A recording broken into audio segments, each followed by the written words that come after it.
The regime is already pulling back, they're firing rockets and missiles in the Straits of Hormuz, and then saying they want to re-engage. In fact, just before we went on the show today, there are reports that the regime is now calling for a talk in Doha. Now, I want to begin, though, by saying I am deeply grateful that President Trump did what no other American president in history has ever done.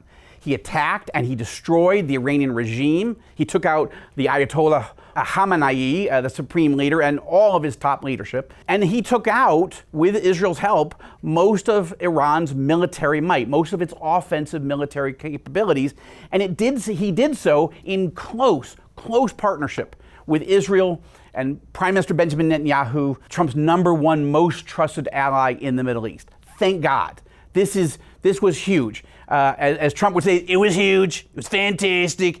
It was fantastic. And I don't want to lose track of that. I don't want you to lose track of it. But this deal, this memorandum of understanding, this MOU, it's 14 points, not good. The deal is actually terrible as it's written. And it's stunning to me why Vice President J.D. Vance would negotiate such a bad deal.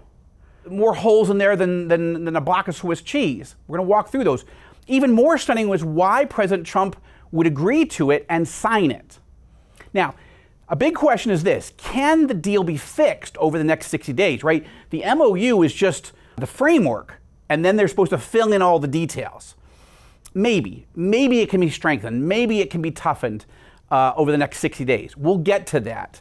And I also want to say that Iran is already breaking the deal. The ceasefire has already been broken numerous times by Iran, by Hezbollah, and to his credit, President Trump is shooting back. Okay, those are good things. And President Trump is giving freedom of movement to Prime Minister Netanyahu and the Israelis to shoot back at Hezbollah also. Those are important elements that didn't look like they were going to be allowed, or that President Trump was even going to get into a firefight with Iran again when the deal was first announced. So there's a lot of questions, and we're going to go through all of them tonight. But first, I do want to lay out for you the 7 worst elements of the deal that President Trump and Vice President Vance just signed with Iran as I see them. First, President Trump promised to force Iran into an unconditional surrender. Do you remember that? But that's not what he's done. There's no way that you can look at this deal and say that the Iranians have unconditionally surrendered.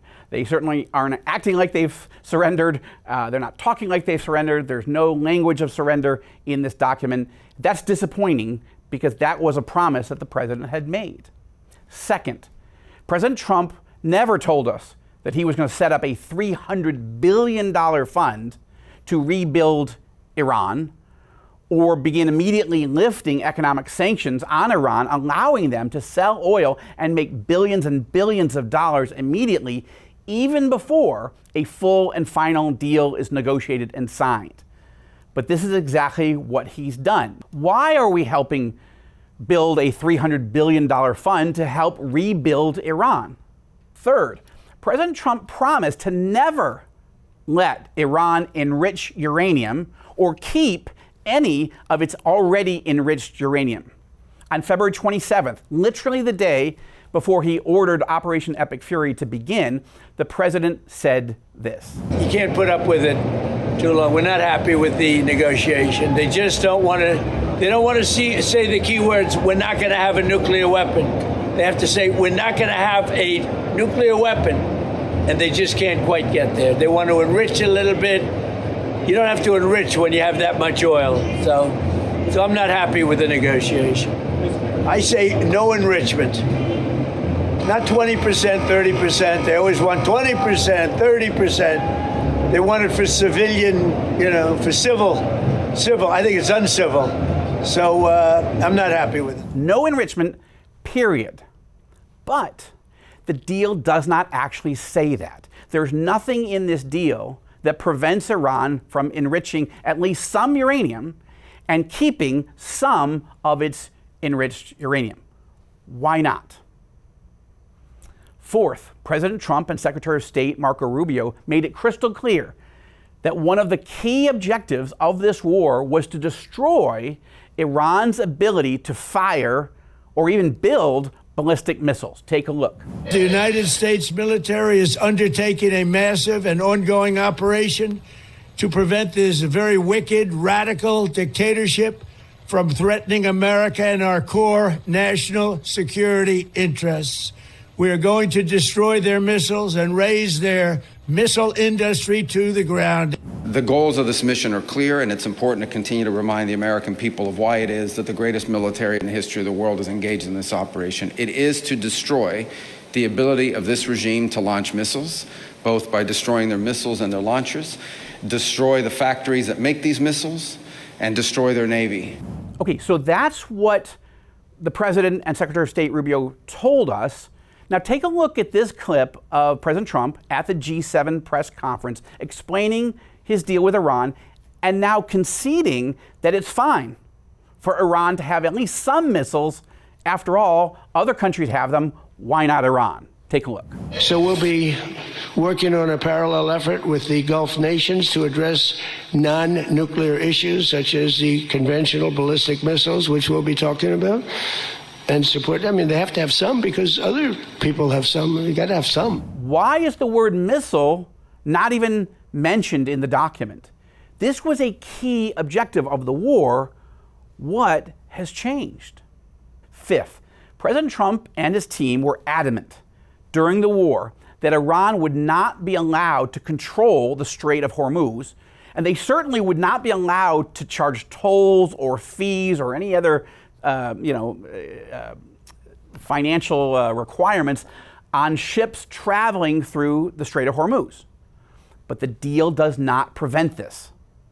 In fact, the president conceded as much during his press conference in France. Take a look. Is there any safeguard in this deal to prevent Iran from charging what they say could be fees after the 60-day extension? The thing that's going to stop them from doing that, because you can't cover everything in a document, is common sense. They don't want to get bombed. They don't want to get hit. Now, the president says, you just heard him, you can't cover everything in a document. Really? Why not? The president says that Iran won't charge fees or tolls because that's common sense not to do it, and that they don't want to get bombed. Really? I would never use the phrase common sense with what's left of the Iranian regime. These are killers. These are murderers. They were part of their bosses, who are all dead now and burning in hell, but they were part of murdering 42,000 of their own people. They were part of firing ballistic missiles at the United States, our forces, Israel, and every Arab ally that we have in the region. Common sense is not a phrase I can't even understand the president using with relationship to this group of people. So I'm concerned by that. But that's not all. Sixth, why doesn't this deal explicitly prevent Iran from funding terrorism? The phrase terrorism isn't even mentioned in the document. Hamas is not mentioned. Hezbollah, not mentioned. The Houthis, not mentioned. Terrorism isn't mentioned in the document. Why not? Seventh, and finally, this deal props up and breathes life into what's left of the Iranian regime. It does not set into motion the end of this evil, wicked, apocalyptic, genocidal regime once and for all. Now, the president and the vice president insist that there is time to make this deal tougher. This is just an MOU, as I mentioned. There are 60 days. That clock is already running, but there are now less than 60 days to negotiate a final deal, a better deal. And the president insists that if Iran doesn't negotiate in good faith or continues to violate this deal, he will begin bombing them again. Take a look. If it doesn't get done in 60 days, that's all right. We go back to bombing. You know, I don't want to do that because it's so good. But we might have to, because we're never going to let them have a nuclear weapon. Hi, friends. Every week for the last few years, the headlines have seemed louder and crazier. As someone who spends a lot of time analyzing events in the Middle East, I can tell you the world has entered a very uncertain season. Conflicts have been escalating. Global alliances are shifting. Markets are reacting. These aren't isolated headlines, they're signals. We're living in a time of global shaking. And when the world feels unstable, it's wise to make sure your finances aren't exposed to unnecessary risk. That's why I want to tell you about Preserve Gold. They help Americans diversify their retirement savings into physical gold and silver, including gold IRAs, as a hedge against economic instability. Gold has served as a store of value for thousands of years during times of crisis and uncertainty. This isn't about panic, it's about preparation. And right now you can get their free wealth protection guide by texting report to 50505. Plus, with a qualified purchase, you could receive up to $15,000 in free gold or silver. If you have an IRA, 401k, or savings account and you're concerned about where the world is heading, now is the time to get informed. Don't wait. Call 844-820-2181 or text report to 50505 today to receive your free wealth protection guide. But I want to be honest and fair about where we are. Americans don't see this deal that badly, actually. This is a little bit surprising to me, but the latest poll showed that 51% of Americans approve the deal as much as they've read of it so far. Only 34% disapprove of it. So that's important. President Trump's approval rating has actually gone up since this deal, because I think part of that is just people want to be hopeful that this thing's going to work. Trump's approval rating is now at 50%, which it has not been for a while. 46% of Americans disapprove of it. Now, here in Israel, the situation is very different. Asked how to describe the U.S. Iran deal, 67% of Israelis say it's bad for Israel. Okay, that's almost 7 in 10. Only 9% of Israelis think this is a good deal for Israel. Now, has the Iran deal changed your opinion of President Trump? That was asked by an Israeli television network of Israelis. 73% said this deal has changed their opinion of Trump for the worse. Only 3% for the better.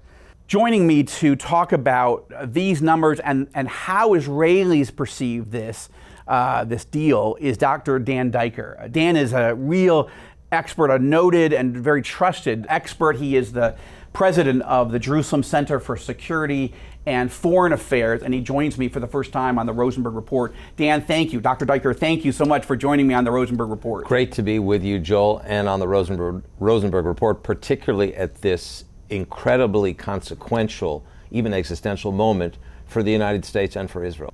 You live here, you work here. How do you read the Israeli mood when it comes to this deal? And then we'll get into the specifics. Well, Joel, the Israeli mood actually did a jujitsu. It flipped because President Trump, it is well known from wall to wall in Israel, is really the greatest friend in the White House that Israel has ever had. Yeah. He put the whole thing in context. I mean, he recognized Jerusalem as the eternal undivided capital of Israel. He recognized Israel's essential sovereignty over the Golan Heights. Right. Moved the embassy to Jerusalem. Did the Abraham Accords. For the first time in last century or this century, actually brought the possibility of a regional peace to the region. Amen. I mean, he did extraordinary things. So all good. All good. But when you say jiu-jitsu, or whiplash, I feel like I need to be wearing one of those collars. A neck brace. Why has President Trump made these decisions, like the $300 billion fund to rebuild Iran, and because Israelis are in shock. They are. And fearing that our best ally is now cursing us, cursing our prime minister, which seems odd. And then the vice president has used very strong language. He's accusing Israeli cabinet members of personally attacking the president. I haven't seen that. I saw a Channel 14 commentator. It never happened. Who used some very strong language, but he's not in government. So why is the president, who is arguably the best deal maker we've seen on the world stage, why is he making this deal? The shock is it fixable? It is fixable, Joel, because it is only an MOU. It's only a framework. And the president has said nothing is going to be signed unless the regime gives the United States what it demands. And I can guarantee you, I will put my wallet on the table and say the regime will not give the president everything he wants. The president has given the regime every possible carrot in the vegetable section of the largest supermarket in the United States in order to come through. They will not give it to him because they are, as you said, they are a messianic, apocalyptic, jihadistic, genocidal, and they admit it. They admit it. They proved it. They've murdered thousands of Americans. They've murdered thousands of Israelis. They call America the great Satan, Israel the little Satan. But what shocked Israelis was in the middle of this war, all of a sudden, the United States, the president says, "I'm going to give you an economic lifeline and save you when the regime is teetering on total failure, total economic collapse." Remember, they were losing $500 million a day in the Straits of Hormuz, which the United States placed an embargo, a military blockade, and there was no money going in. There was no water desalinization going in, no food going in. The currency wasn't worth anything. So isn't the carrot? We stop doing that. We won't bomb you, and we'll lift the embargo on you. We'll pull back our ships if you make a serious deal, but so much of this isn't in the language of the deal. You think it will be written in and tested, and then you think, if I'm listening to you, hearing you correctly, you're saying you think that will all be written into the deal and then be rejected? So in my assessment, what the president did was to offer many more carrots than they did sticks, to say, come on, let's test you. Let's put your feet on the line. And then what we've been saying at the Jerusalem Center for Security and Foreign Affairs is, Mr. President, hold the regime's feet to the fire. Because, and I think that, and you've been saying that, Joel, and I think it's very important because the regime is already pulling back, they're firing rockets and missiles in the Straits of Hormuz, and then saying they want to re-engage. In fact, just before we went on the show today, there are reports that the regime is now calling for a talk in Doha as soon as in the coming day or two. And this is all part of the Islamic Republic's deception strategy. They are born in deception. They lie, cheat, and steal. This is part of their jihadistic DNA. Do you believe that President Trump would go back to a kinetic, bombing campaign of the type of the seriousness and scope that he's threatened if Iran doesn't in fact make a deal? Because we're talking middle of August will be the end of the 60 days. We'll be talking just 2 months before the high stakes midterm elections in which the Republicans right now are in danger of losing control of the House and possibly even the Senate. So that makes it even more difficult for the president to move. What do you think he'll do?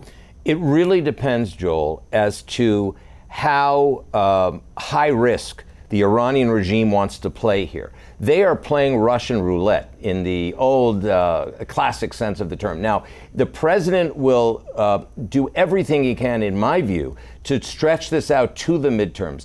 Prices are low.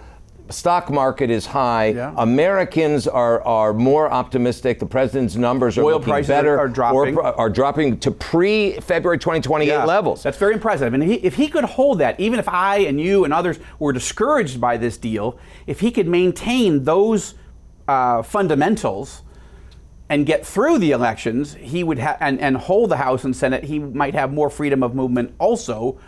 But this idea that he might go back to bombing in August strikes me as highly unlikely. It seems highly unlikely. Look, the president really wants to show the American people that he is also a president of peace through strength.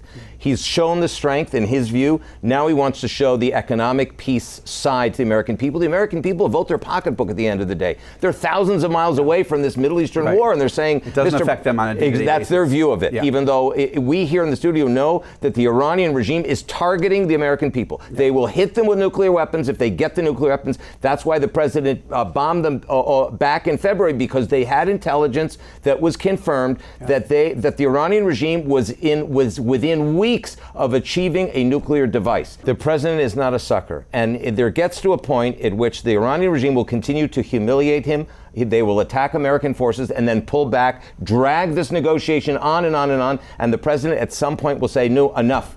and I'm going to go back to military operations. Now, in our view, that'll be after the midterm if he can hold out that long. But ultimately, I have the greatest confidence that the President of the United States, Donald Trump, will not go back on everything that he stood for when it's come to destroying the most dangerous regime in the world with the world's most dangerous weapons.